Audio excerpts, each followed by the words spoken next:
The day Finney and Blackwood forced the divorce papers on me, I was bound to the Dare to Die system. The system's voice echoed in my head, slap him across the face and tell him to get lost. I trembled. Finn was a ruthless man. If I dared to stand between him and his first love, he would tear me apart without a second thought. But the system's threat was more immediate: if you don't follow the dare, you will die. Now. I had no choice.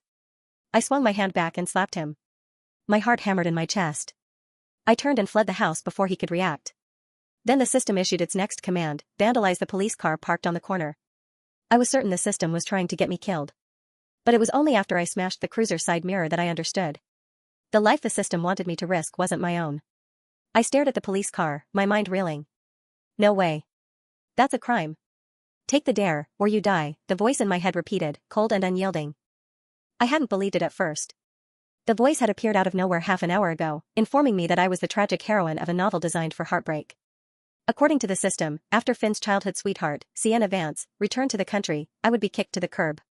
I was destined for a series of heart-wrenching abuses, forced blood donations, having a kidney stolen, before being left to a gang of thugs and dying a miserable death.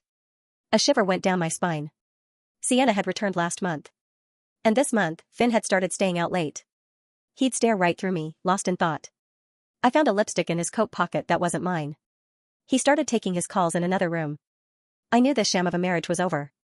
Today, he'd handed me the divorce papers. Sienna won't see me, he'd said, his voice flat. She says it's improper now that I'm married. You know her health is fragile. She can't be left alone. Isla, just sign the papers. I scanned the document. There was no mention of any assets for me. My own savings were long gone, spent during the 2 years I supported Finn while he rebuilt his empire from scratch.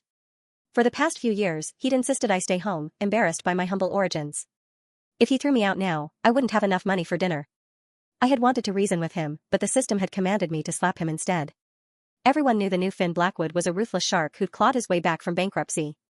That slap was a literal death wish. Smash it. Now, the system urged.